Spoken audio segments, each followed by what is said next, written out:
Hoje a gente vai fundo numa questão que tá aí bem na nossa cara.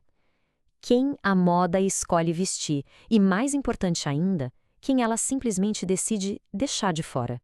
A pergunta que deu o pontapé inicial para essa análise é uma que muita gente tem se feito. Ué, para onde foram todas as roupas plus size? Parece que, de uma hora para outra, elas sumiram das araras. E olha, essa não é só uma impressão isolada, não. A autora Elaine Quintero, que inspira essa nossa conversa, recebe direto a mesma pergunta. Por que a moda parece que odeia tanto fazer roupa para pessoas gordas?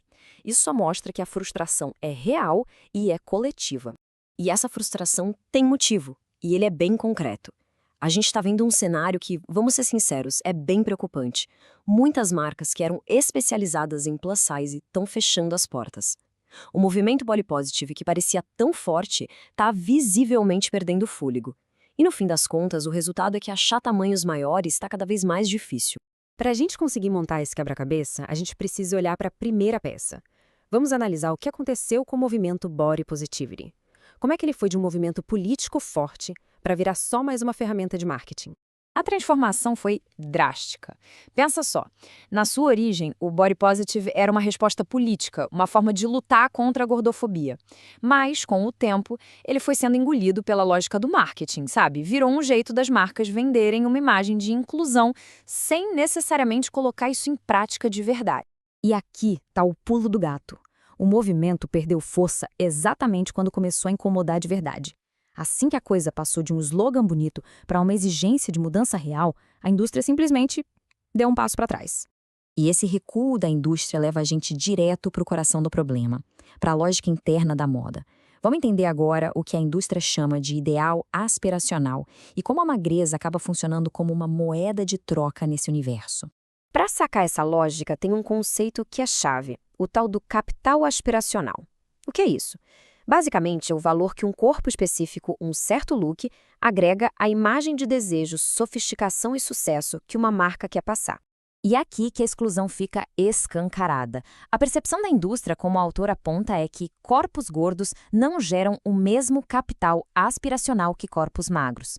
Ou seja, para eles, corpos gordos não vendem o mesmo sonho de sucesso e de pertencimento. E qual foi o resultado prático disso? Um silêncio muito conveniente sobre a desigualdade de acesso à moda.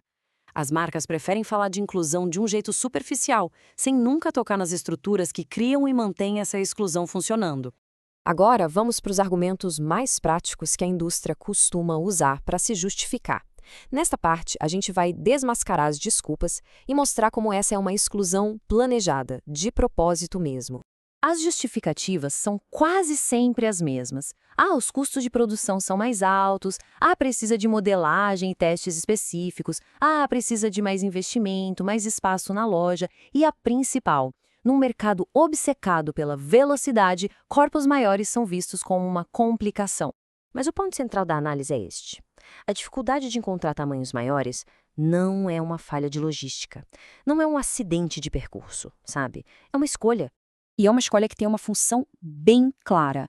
Ao limitar a grade de tamanhos, a moda está, na verdade, definindo quem pode e quem não pode participar da sua história de desejo e sofisticação.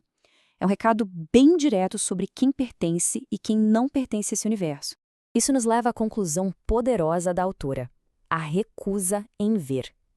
É como se fosse o veredito final da indústria sobre o que ela considera belo. Essa frase resume tudo de um jeito muito impactante. No fundo, pessoas gordas não estão escondidas, elas simplesmente não são vistas. O problema não é de invisibilidade, mas de ser ativamente ignorado. Então, o argumento final é que a indústria da moda não é cega para a realidade dos corpos diversos que existem por aí. Ela simplesmente se recusa a ver. É uma escolha deliberada de olhar para o outro lado. E por que essa recusa? Porque vestir pessoas gordas exige muito mais do que apenas mais tecido. Exige rever padrões de beleza, mudar processos de produção inteiros e, o mais difícil de tudo, reavaliar privilégios. A autora conclui com o chamado à realidade que serve para muito além da moda. Diversidade não é campanha, é prática. Não adianta fazer um post bonito nas redes sociais se a prática do dia a dia continua sendo a da exclusão. E assim, a gente termina com uma pergunta no ar. Se diversidade é prática, O que a indústria da moda realmente pratica todos os dias? A resposta, ao que tudo indica, está lá naquelas araras vazias das lojas.